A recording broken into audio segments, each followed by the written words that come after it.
once again, Shane here, Cambacho Project Farm. So while I was away walking the Larapinta Trail, we had a winter solstice event weekend on the farm, and so we had a crew here and we had arranged trees, so we got over 100 trees in the ground while I was away. This is in our paddock, our latest 4-hectare paddock, and so we've got another row of trees happening. From the local propagator in Kilkevin, who supplies me with tube stock, and we're planting into these mulch lines. So yeah, soil in good moisture conditions, and now we're getting this rain on top of it to water these trees in. There's a Bunya Festival of the Future coming on. Nice. And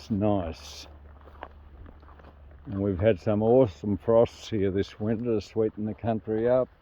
Here's a Loket Festival of the Future here.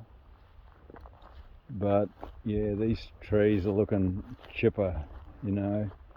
Once we get out of winter into spring, these guys will have their root systems established and they'll be flying out of the ground. I love seeing what's going on here, and the people who were here for the weekend winter solstice, they chipped in and did this planting. How good is that? While I didn't need to be here on farm. I was able to be off nurturing myself, and they're here nurturing the landscape. It's just so wonderful when you get that energy of people coming from the outside who are prepared to put in and do their bit to make this planet we live on a better place. So yeah, that's the next stage in our planting of this paddock program.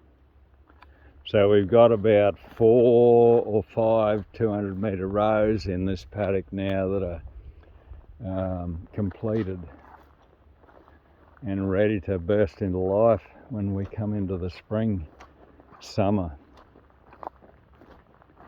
And wherever we've done tree planting on this place, where we got the trees up now, some of the older trees are getting up to 3-year-old, and 3.5-year-old, and it's so changing the landscape and the temperatures and just the dynamics of growth and changing the soils. It's so worth it to see those changes and the positive impact the trees are having on the landscape. And who knows what production we'll get out of grazing or cropping off this country as this whole system gets more and more robust. Fantastic. So again, no soil prep here. It's just mow the grass, rake it up into lines, allow that to kill the grass out down the bed, and go plant the trees in it. So there it is. That's today's second video. Bye bye.